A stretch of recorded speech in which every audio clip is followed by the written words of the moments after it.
के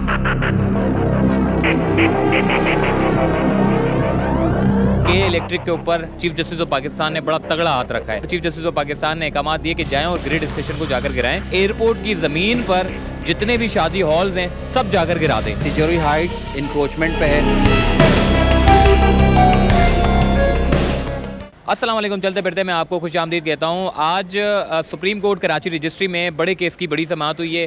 3-4 बड़े बड़े अहकाम दिए गए हैं। पहला ये कि के इलेक्ट्रिक के ऊपर चीफ जस्टिस ऑफ पाकिस्तान ने बड़ा तगड़ा हाथ रखा है। मतलब काबजीन तो काबजीन, अब प्राइवेट कंपनियाँ भी शहर के कराची के बिल्कुल मेन और प्राइम लोकेशन के ऊपर जो है वो कब्ज़ा कर रही हैं, जिसके ऊपर चीफ जस्टिस ऑफ पाकिस्तान ने अहकाम दिए कि जाएँ और ग्रिड स्टेशन को जाकर गिराएँ। दूसरा ये कि कंप्यूटराइज निज़ाम। तीसरा ये कि आपके जो एयरपोर्ट का निज़ाम है, ये पूरा जो अड्डा है आपका एयरपोर्ट का, इसके ऊपर जो है वो शादी हॉल्स जो है वो कायम कर दिए गए हैं, जिस पर चीफ जस्टिस ऑफ पाकिस्तान ने कहा कि एयरपोर्ट की ज़मीन पर जितने भी शादी हॉल्स हैं सब जाकर गिरा दें। चौथी चीज़ भी बात हुई है, उसके ऊपर भी बात करेंगे। लेकिन सबसे पहले आपको तारुफ करा दूं, हम न्यूज़ के सीनियर एनालिस्ट हमारे साथ मौजूद है गयाजुद्दीन। गयाज भाई, आज सुप्रीम कोर्ट कराची रजिस्ट्री में आप खुद भी कमरा अदालत के अंदर मौजूद थे। ये बताइएगा कि पहले तो हम ये बात करते हैं कि चलो काबजीन थे, वो तो काबजीन है, लोग आते हैं ज़मीन पर कब्ज़ा करते हैं, चले जाते हैं, बाद में टूट जाता है, चले जाते हैं। अब तो के इलेक्ट्रिक का अपना इदारा, जो कि एक बड़ा बावसूख इदारा है, बड़ा इदारा है, प्राइवेट कंपनी है, उसके ऊपर चीफ जस्टिस ऑफ पाकिस्तान ने कह दिया जी ग्रिड स्टेशन जाकर गिरा दे। शुक्रिया Mohsin. Supreme court of Pakistan chief justice की सरबराही में 3 रुकनी बेंच समाअत कर रहा है। बड़ा क्वेश्चन उठा है के इलेक्ट्रिक के ऊपर। के इलेक्ट्रिक ने पार्क की ज़मीन पर, ग्रीन बेल्ट के ऊपर ग्रिड स्टेशन कायम कर दिया है। बड़ी हैरत अंगेज़ बात है, सरप्राइजिंगली है। इसके अगेंस्ट एक पिटिशन फाइल हुई थी, उस पर आज ऑर्डर किया गया है कि उस ग्रीन बेल्ट को मुकम्मल तौर पर बहाल किया जाए, क्योंकि immunity plot, public parks, play grounds, इसके लिए सुप्रीम कोर्ट का वाज़ेह अहकामात मौजूद हैं कि उन्हें साफ़ कर दिया जाए, उन्हें असल हालत में बहाल किया जाए। मज़े की बात ये हुई कि आज की हेयरिंग के अंदर जो पिटिशनर्स थे, जिन्होंने ये दावा दायर किया था कि के इलेक्ट्रिक ने कब्ज़ा किया है, के इलेक्ट्रिक के ख़िलाफ़ तो बहुत बातें सुनते हैं हम, उन दावों को भी सुप्रीम कोर्ट ने नज़रअंदाज कर दिया और कहा कि ये ख़ुद कब्ज़ा माफिया हैं। वो कैसे कि उस ग्रीन बेल्ट के अहाते में जहाँ ग्रिड स्टेशन बना हुआ है, वहाँ बड़े बड़े बेंगलोज बने हुए हैं। तो आज अदालत ने ऑर्डर किया है कि एक तो ग्रिड स्टेशन तो साफ़ होगा, ग्रीन बेल्ट अपनी असल हालत में बहाल होगा, लेकिन जो पिटिशनर थे उनके घर भी तोड़े जाएंगे। तो बड़ा मायूस होकर आज कोर्ट से निकले, जो शोर शराबा डाल रहे थे, तो उन्हें आज मायूसी का सामना करना पड़ा। अदालत ने उनकी एप्लीकेशन को मुस्तरद करते हुए उनके खिलाफ भी ऑर्डर जारी कर दिया है। दूसरी अहम बात, दूसरी भी बात करूंगा, ये तो मतलब ये हो गया कि गयास भाई के PCHS ब्लॉक 6 की हम बात कर रहे थे कि वहाँ पे ग्रिड स्टेशन बना हुआ है, और जिन लोगों ने दरख्वास्तें दायर की, यानी कि ऐसी मिसाल है कि रोज़ा बख्शवाने गए थे, नमाज गले पड़ गई। मतलब वो लोग आए थे ग्रिड स्टेशन के खिलाफ कि जी ये गैर कानूनी है। जब चीफ जस्टिस ऑफ पाकिस्तान ने देखा कि जिन लोगों ने दरख्वास्तें दायर की हैं वो तो ऑलरेडी ग्रीन बेल्ट के ऊपर बैठे हुए हैं, और उन्होंने कहा कि PCHS की इंतज़ामिया हर समात के ऊपर जो है वो हाजिर नहीं होती, अब उनको भी बुला लिया है, और ये जितनी भी ये जो ग्रीन बेल्ट है उसको वागुजार कराने का कह दिया है। दूसरी बात, गयास भाई, एयरपोर्ट के ऊपर बड़ी बात हुई। बैरून ममालिक की जो है वो मिसालें देते हैं चीफ जस्टिस ऑफ पाकिस्तान, कहते हैं कि जी अब बैरून ममालिक देख लें। कतर एयरपोर्ट की बात हुई, आपका दुबई एयरपोर्ट की बात हुई। बोले ये वो एयरपोर्ट थे, अगर कराची 40 साल पहले चले जाए तो लोग कराची की मिसालें देते थे। आज हम दुबई के बारे में बात करें कि दुबई से अच्छा कराची में एयरपोर्ट बन सकता है, तो लोग कहते हैं क्या हो गया, किन ख्वाबों में आप बैठे हुए हो, दुबई एक दुबई है, कराची क्या कराची है। तो आप ये बताइएगा कि 40 साल पहले जो PIA का एक जो निज़ाम था, लोग मिसालें लेते थे PIA की, लोग उसको फॉलो करते थे, आज PIA को क्या हो गया। और चीफ जस्टिस ऑफ पाकिस्तान ने भी DG सिविल एविएशन की जो सरजनिश की है उसके बारे में क्या कहेंगे? देखिए, आपने जो मिसाल दी थी ना कि नमाज बख्शवाने गए थे और रोज़े गले पड़ गए, तो वो मिसाल ठीक है। यानी हमें तो अपनों ने लूटा, गैरों में कहाँ दम था। इनकी कश्ती डूबी वहाँ जहाँ पानी कम था। यानी PIA को अपनों ने ही इतना लूट लिया, PIA को अपनों ने ही इतना नुकसान पहुँचा दिया कि अब उनके पास सवाल जवाब का वक्त नहीं है, उनके पास जवाब ही मौजूद नहीं है। आज कमरा अदालत में जो DG सिविल एविएशन अथॉरिटी पेश हुए हैं, उनसे सवाल किया गया कि जो आपका फ़्लाइट ऑपरेशंस है वो बड़ा अजीब व गरीब शेड्यूल में, यानी दिन में सिर्फ 2 जहाज़ उड़ते हैं और सारी फ़्लाइट्स आपकी शाम की हैं। ये कौन सा तरीक़ा है? अगर किसी को इमरजेंसी फ़्लाइट लेनी है तो उसके पास कौमी एयरलाइन की कोई फ़्लाइट मौजूद नहीं है। किसी ने ज़रूरी काम के सिलसिले में दिन के औकात में जाना है, किसी की कोई ऑफिशियल मीटिंग है, तो उसके पास कौमी एयरलाइन की कोई फ़्लाइट नहीं है। ये बड़ी हैरत अंगेज़ आज बात सुप्रीम कोर्ट में हुई, जिस पर अदालत ने शदीद बरहमी का इज़हार किया। दूसरी अहम बात कि एयरपोर्ट का जो लैंड होता है वो मुकम्मल तौर पर सेफ़ एंड सिक्योर होता है, लेकिन हम देख रहे हैं कि एयरपोर्ट लैंड के अंदर जो सबसे बड़ा नुकसान है, जो सबसे बड़ा डेंजरस पॉइंट है जहाज़ के लिए, अगर किसी वेपन का इस्तेमाल होता है तो वो होता है बर्ड, यानी बर्ड हिट अगर जहाज़ पर हो जाता है तो जहाज़ बेकार हो जाता है फ्लाइंग के लिए। एयरपोर्ट के अतराफ़ में इन्हीं अथॉरिटीज़ ने कई शादी हॉल्स बना दिए हैं, उसका जिक्र हुआ आज कोर्ट के अंदर, जिस पर डीजी सिविल एविएशन अथॉरिटीज़ कोई वाज़ेह और मुनासिब जवाब नहीं दे सके, जिस पर अदालत ने ऑर्डर किया है कि एयरपोर्ट के सराउंडिंग में जितने भी hotels, restaurant, fast food restaurant, कोई फूड चेन जो भी खुला है उन तमाम को बंद कर दिया जाए, फौरी तौर पर बंद कर दिया जाए और इसकी रिपोर्ट अदालत में जमा कराई जाए। इस वक्त सुप्रीम कोर्ट कराची रजिस्ट्री में बैठी हुई है, बेंच बैठी हुई है। 5 रोज़ के लिए उन्होंने सुप्रीम कोर्ट में मुख्तलिफ़ केसेस की हेयरिंग्स की और इस पर पाबंद किया है कि वो इसकी reports under the direction of supreme court जमा कराने के पाबंद होंगे। अच्छा क्या भाई, हमने देखा है कि जैसे ही कोई इदारे आते हैं, पेश होते हैं, ये तो वो लोग हैं डीजी सिविल एविएशन जो कभी नज़र ही नहीं आते, लेकिन कोर्ट में अक्सर हम देख लेते हैं उनको कि उनकी एक दीदार हो जाते हैं। लेकिन हमने देखा है कि इदारों का जो राबता है उसका बड़ा फुकदान है। SBCA, DG SBCA भी थे, DG सिविल एविएशन भी थे।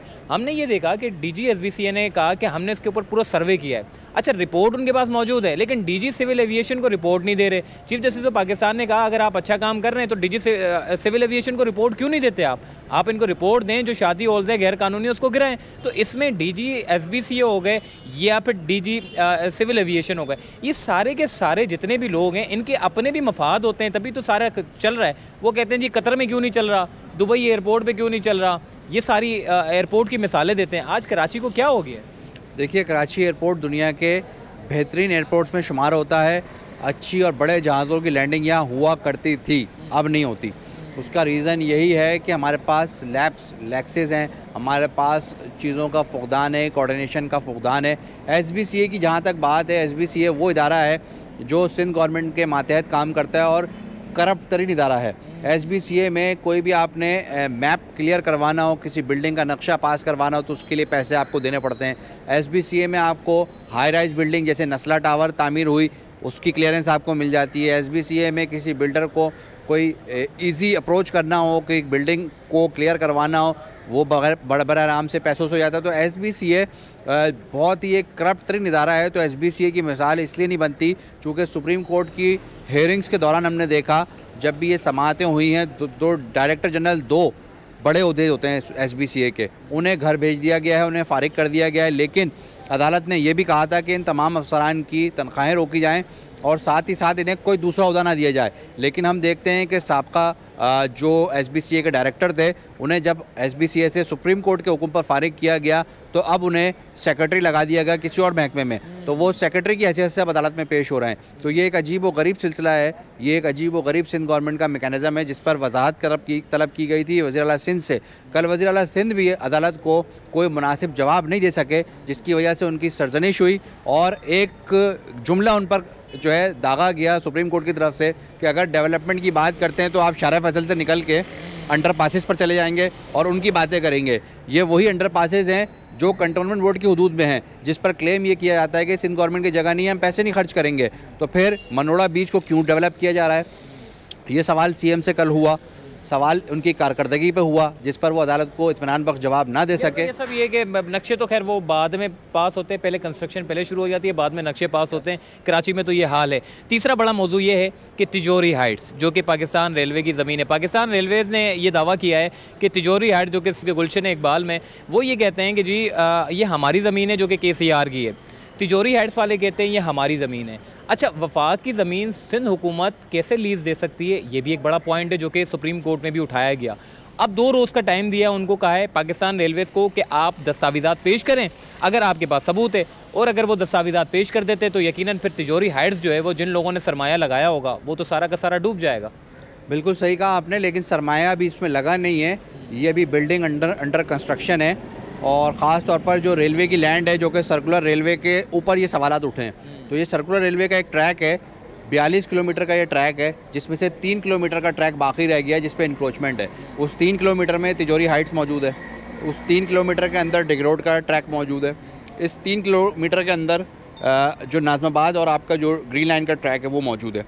तो ये सर्कुलर रेलवे की बहाली के लिए सवाल उठा था जिस पर तिजोरी हाइट्स का मामला सामने आया था। रेलवे ये बात वाज़ेह कर चुकी है कोर्ट के अंदर तहरीरी तौर पे कि तिजोरी हाइट्स इंक्रोचमेंट पे है। लेफ़्ट और राइट जब भी हम देखते हैं रेलवे की जो पटरियाँ होती हैं उस पर तकरीबन 40 फुट जगह जो है खुली होती है, मिनिमम 40 फुट और मैक्सिमम 100 फुट की जगह खुली होती है। तिजोरी हाइट जो बनाया गया है 13D के अंदर बनाया गया है। तिजोरी हाइट्स की जो पार्किंग एरिया है वो रेलवे लैंड के ऊपर बना हुआ है, यानी वो ट्रैक्स के साथ बना हुआ है, यानी पार्किंग जो लगनी थी इसमें वो ट्रैक के ऊपर लगनी थी। तो इसीलिए इस पर क्वेश्चन उठाया। जब तिजोरी हाइट्स से उनके डॉक्यूमेंट ऑफिशियल पूछे गए, उनसे पोजेसन ऑर्डर मांगा गया, उनसे इजाज़तनामा मांगा गया है, तो वो इजाज़तनामा अब तक कोर्ट में जमा नहीं हुआ। इसलिए इस पर क्वेश्चन खड़ा हो गया है। एक नामवर वकील तिजोरी हाइट्स की तरफ से पेश ज़रूर हुए हैं जिनका ताल्लुक़ सियासी जमात से भी है। आम तौर पर वो सियासी बयानात के लिए ज़रूर आते हैं लेकिन कोर्ट के अंदर एविडेंस कोई लेके नहीं आते। तो नाम आप समझ गए होंगे मैं किसका ले रहा हूँ। लेकिन उसके बावजूद वो अदालत को मुतमईन नहीं कर सके। जब अदालत सवाल करती है, आम आदमी का सवाल होता है कि अदालत बड़े बड़े ऑर्डर्स कर देती है, उस पर इम्प्लीमेंटेशन नहीं होता। अदालत का काम है ऑर्डर्स देना, मामलात को देखना, और इम्प्लीमेंटेशन का काम है उन जिम्मेदार अफसरान का, उन इदारों के सरबराहान का जिन्हें ये जिम्मेदारी सौंपी गई है। वज़ीर आला का काम नहीं है सड़कें बनाना, लेकिन वज़ीर आला कल ब्रीफिंग में सारी बात सड़कें बनाने पे करते रहे। वज़ीर आला का काम नहीं है, जिस पर ये PTI को तनकीद का निशाना बनाते थे कि ये गलत एहतजाज करते हैं CM हाउस पे आके, मेरा काम थोड़ी है। तो जब इनका काम नहीं है तो मनोड़ा बीच की डेवलपमेंट क्यों हो रही है? जब इनका काम नहीं है तो शहर में कंटोनमेंट के एरिया क्यों डेवलप हो रहे हैं? ठीक है गियास भाई, एक चौथा पॉइंट था और बड़ा आखिरी पॉइंट था, मतलब ये था कि सिंध में कंप्यूटराइज निज़ाम। गयास भाई, अगर इसके ऊपर वाकई अगर अमल दरामद हो जाता है तो बैरून ममालिक से जो लोग अपना सरमाया लगाना चाहते हैं सिंध में, क्योंकि हमने देखा है सिंध इतना ख़राब हो चुका है, लोग सरमाया, सिंध तो ओवरसीज़ तो दूर की बात है बल्कि लोकल लोग भी सरमाया लगाने से डरते हैं कि कहीं ऐसा ना हो कि खुदा ना खास्ता कहीं चीफ़ जस्टिस ऑफ पाकिस्तान कहें कि जी ये तो गैर कानूनी बिल्डिंग है, इसको गिरा दें। ये बात हम देख रहे हैं। लेकिन ये जो कंप्यूटराइज निज़ाम जो चीफ़ जस्टिस ऑफ पाकिस्तान जो उनको जो बाउंड किया है इदारों को कि आप कंप्यूटराइज निज़ाम को बहाल करें, उस पर जो है वो member of board of revenue के सीनियर मेंबर आए थे, उन्होंने कहा है कि जी हमने निज़ाम जो है वो बहाली की तरफ लेके जा रहे हैं और 90% तक काम मुकम्मल हो चुका है। गियास भाई, आप क्या समझते हैं अगर ये इसके ऊपर मुकम्मल अमल दरामद होता है तो न सिर्फ लोकल लोग बल्कि ओवरसीज़ लोग भी अपना मुतमईन होकर जो है वो सरमाया लगा सकते हैं? मेंबर बोर्ड ऑफ रेवेन्यू की जानिब से जो आज अदालत में बयान दिया गया है ना मोहसिन, ये बयान इनके गले पड़ने वाला है। 2 अरब रुपए की सरमायाकारी सिंध गवर्नमेंट ने इस प्रोजेक्ट में की है रेवेन्यू बोर्ड के अंदर, और कहा ये जा रहा था, इसकी ओपनिंग हुई है कराची के एक बड़े होटल के अंदर, और ये तकरीबन 1.5 साल पुरानी बात है। और ये डिपार्टमेंट बनाया इसलिए गया था कि कंप्यूटराइज सिस्टम हो रहा है, कंप्यूटराइज निज़ाम हो रहा है। आज भी आप रेवेन्यू बोर्ड की वेबसाइट खोलेंगे और अपनी किसी प्रॉपर्टी के बारे में आप इंफॉर्मेशन लेने की कोशिश करेंगे तो उसका रिज़ल्ट आपको मिलेगा ज़ीरो। उसका रीज़न क्या है? उसका रीज़न ये है कि जो KMC की लैंड्स हैं, KMC ने अपना रिकॉर्ड प्रोवाइड करने से इनकार कर दिया है। जो कंटोनमेंट बोर्ड की लैंड है उन्होंने अपना रिकॉर्ड प्रोवाइड करने से माजरत कर ली है। जो इसके अलावा दीगर इदारों की लैंड्स हैं, चाहे उसमें रेलवे की लैंड हो, तो रेलवे वाले कभी भी अपनी प्रॉपर्टी को डिस्क्लोज़ नहीं करेंगे और उसकी तफसीलात नहीं देंगे चूँकि ये उनके डोमेन में नहीं आता। तो ये तमाम दस्तावेज़ात रेवेन्यू बोर्ड की वेबसाइट पर मौजूद नहीं हैं। उन्होंने क्लेम कर दिया है कमरा अदालत में कि 90% उनका रिकॉर्ड कंप्यूटराइज हो चुका है। आज भी थोड़ी देर बाद हम जब ये वीलॉग ख़त्म करेंगे तो आप खुद सर्च करके देखिएगा कि आया आपके नाम पे या आपके वालिद के नाम पे या आपके किसी फैमिली मेम्बर के नाम पे, दोस्त के नाम पे जो प्लॉट या ज़मीन आपके नाम पर रजिस्टर्ड है उसकी एंट्री आप डाल के देखिएगा। अगर वो रिकॉर्ड आपको दिखा देता है तो इट मीन्स रेवेन्यू बोर्ड के मेंबर की बात ठीक है, और अगर वो नहीं दिखाता तो आप समझ जाएं कि 2 अरब रुपए वो कहाँ चलेगा। मतलब मामू बना दिया गया, सिंपल इज़ दैट कि भाई आपको इट्स मीन के अगर ये निज़ाम हो जाता है, मैं तो मैं ये कहता हूँ कि सिंध गवर्नमेंट अगर ये निज़ाम कर दे तो यकीनन कराची वालों के लिए फ़ायदा हो जाएगा। क्योंकि अगर मैं सरमाया लगाना चाहता हूँ तो सिंपली इज़ दैट कि मैं वेबसाइट पर गया। मैं इसमें आपको एक और चीज़ ऐड कर दूँ। आपको याद होगा 6 महीने पहले 7 महीने पहले रोशन अली शेख जो कि गिरफ़्तार हो गए थे कमरा अदालत से, वो किस केस में गिरफ़्तार हुए थे? वो रेवेन्यू का रिकॉर्ड मेंटेन ना करने के केस में गिरफ़्तार हुए थे, और जिसके बाद उन्हें ज़मानत मिली है काफ़ी तवील अरसे बाद। वो कमरा अदालत से मैंने और आपने ही चीज़ रिपोर्ट की थी। तो वो गिरफ़्तारी उनकी जाहिर करती है कि रेवेन्यू बोर्ड में काम नहीं हुआ। रेवेन्यू बोर्ड के लिए जो पैसे जनरेट किए गए थे उसी पे नैब ने रेफरेंस फाइल किया और उसी पे उनकी गिरफ़्तारी अमल में आई थी। ठीक हो गया। आप गियास भाई से हमारी बड़ी तफसीली गुफ्तगू हुई और आई होप कि बड़ी मालूमाती वीडियो आपके सामने मैंने रखी है। मुझे दीजिए इजाज़त, तब तक के लिए अल्लाह हाफ़िज़।